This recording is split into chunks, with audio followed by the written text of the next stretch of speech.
Has disease X broken out in Congo? We don't know, but we're going to talk about it right now. Hi, I'm Sharon Gilbert, and I have followed the shepherd since I was a child. He led me through music and medicine and academics and all sorts of wonderful paths, but my choices weren't always good ones. However, in 1997, he turned all those life choices into a wonderful marriage to my perfect partner, and from there into full-time ministry. Following Jesus' steps means more than being obedient. It means gaining spiritual muscle. It means putting on the full armor of God. So let's take the next steps together, shall we? Suited up and ready to follow as the shepherd's armored sheep. Hi, I'm Sharon Gilbert. I'm so glad that you've chosen to join the flock once again. Armored Sheep Unite. In fact, we've got t-shirts, hats, mugs, all sorts of armored sheep merchandise that's going to be available very, very soon. Our good friends at Light Hive Productions, Kenny C. and Gidget Manning, are on the case. They have all of the graphics, and they've started putting together samples. Derek and I are going to take a look at them in the next few days, and we are very quickly going to have armored sheep t-shirts that you can wear to show that you are an armored sheep and that you follow the shepherd. And you can, when people ask, what is it? You can share the gospel with them. I want to thank you for sharing these videos, for sharing our channel, and for subscribing. The Gilbert House channel has been around for a long time. Derek and I are coming up on 20 years of podcasting. March 5th of 2025 is our 20-year anniversary. So I'm just delighted to finally get my own program. So Armored Sheep has been in my mind and in my heart for a long, long time. So it makes me very happy that it has some meaning to you, that you guys are getting something out of it. And I've heard from many of you, and I want to thank you, telling me that, you know what, it's okay if I don't wear makeup, because I don't have to wear makeup. And it makes me feel so much more secure. I'd probably not wear makeup anyway, but the fact that you guys are in my corner means more than you can possibly know. Well, I promised last week that I was going to, on the Armored Sheep, deliver some Sci Friday kind of topics. Derek and I have always talked for many, many years, a decade just about, of Sci Friday programs, over 300 of them, talking about the latest science stories. Well, one of the stories that's been coming out that I've been keeping an eye on has been coming out of Congo, and it is about something that some folks are calling disease X. Now, if you remember, the Johns Hopkins Institute did an exercise called disease X. There is no such disease as disease X. It's a placeholder. They were sort of table-topping what would happen if something totally unexpected were to infect people within a small region, then spread, become an epidemic, and eventually a pandemic. How would the world respond? Well, sadly, during the 2020 event, I'll just call it that, we didn't necessarily respond the way the Johns Hopkins exercise had decided we should respond. Nor did we respond according to their exercise covering a very similar type of outbreak of a coronavirus. Disease X, however, that you're seeing in the news headlines today, is now coming out. If you're hearing something, it's my stomach, believe it or not. My stomach is saying, feed me. We'll talk about that in a little bit, but yeah. Disease X in Congo. Congo is where we often see Ebola break out. Well, this disease that started a couple of months ago, mystery illness that is respiratory and has a fatality rate of almost 7% and primarily hits children. The majority of the deaths have been in children. Now, mind you, in Congo, many of the children there are very sadly malnourished, which means that their immune system is not as robust as yours and mine.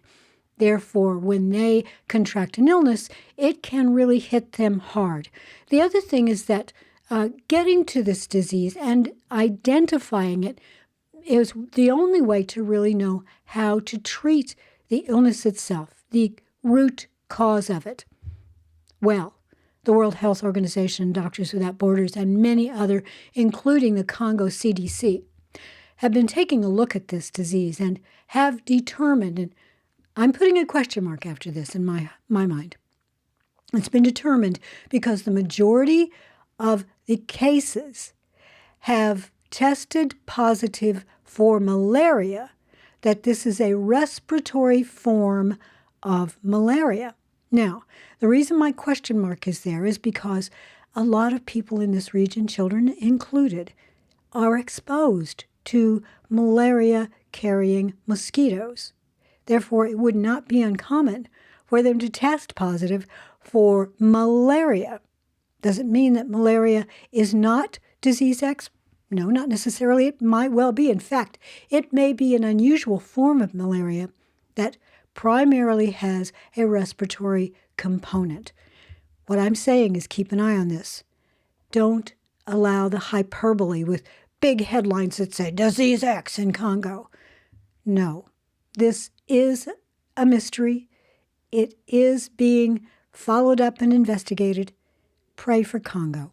And while you're at it, pray for the people in Uganda because there is a disease there. I don't think I have the story up in front of me. I think they're calling it dinga dinga. Forgive me if it's the wrong terms. But it is called that term, whether I had it right or not, because it's a dancing disease. This is a disease they don't know what's causing it. The doctors are mystified by it, but all of those who are infected with it begin to move as if they can't help moving, as if they are dancing and not because they want to. So pray for the people in Congo, especially the children. Pray for everyone in Uganda that this outbreak is very soon identified and treated. Because I got to tell you, the people in Africa, they need our help. They need our love. They need our prayers, just like the people in all of the world, but especially Africa, because many of them, as I said earlier, are malnourished.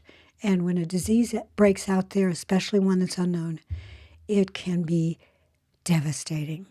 Well, I'm going to take a quick break, and you're going to find out what the great deal that we've got here at the Gilbert House Store is for December. And thank you to those who have been ordering. Gosh, I sent out a bunch of the orders today, so thank you. And when I come back, we're going to talk about, well, why my stomach is grumbling. Stay tuned. For December, we're offering every DVD in our online store for just $10.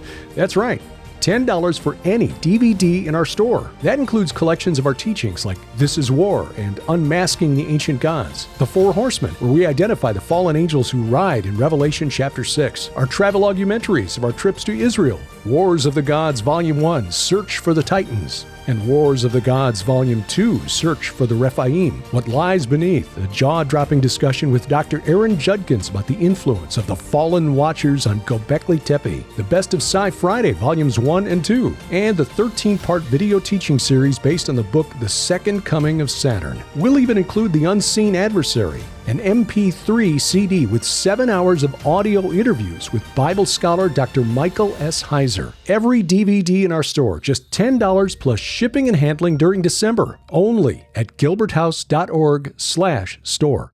Hi, well, I promised that I would talk about my grumbling, mumbling stomach. Well, many of you are aware that over a period of about a year in 2016, I lost over 100 pounds, and I've kept that weight off for, 2016, so 8 years, going on 9 years next year. It's not been that terribly difficult for me because I totally retrained the way I eat, but I got to tell you, when I turned 72, something weird happened. When I turned 50, I suddenly needed reading glasses. When I turned 72, just in October of this year, it's like something happened to my metabolism. I'm suddenly not able to eat the way I have been for a long, long time. I'm discussing it with my doctor. We're trying to figure out what's going on. My digestion is different. As I say, my metabolism is different. And what I do to keep track of my weight is I weigh every day. Yes, I do. I know a lot of people don't, but it helps me to see what foods sort of trigger this, so I guess, metabolism issue that I'm dealing with. So what I do is I actually take a picture of my weight every morning, and I have a little folder in my photos, an album that I go to, and I can take a look at every date going from today all the way back to about a year ago, and I can see how it's changed. And that helps me when I talk to my doctor to say, okay, I know I weigh this in your doctor's office because I only weigh there every 6 months. But this is the trend that I see during a time when I haven't really changed my eating habits a whole lot. Now, if there is something unusual, like we go to a conference or we've suddenly gone to Israel, which is a wonderful place to go, and you should go with us. Lots of exercise, but I eat differently over there. I will actually eat pastries. I don't eat those here at home, but I will eat them over there because they're cleaner, believe it or not. All the food is cleaner there. And I put on a bit of weight, but when I come home, I discover it's usually muscle because my clothes fit exactly the same way. In fact, sometimes they're a little bit bigger around the waist. Muscle.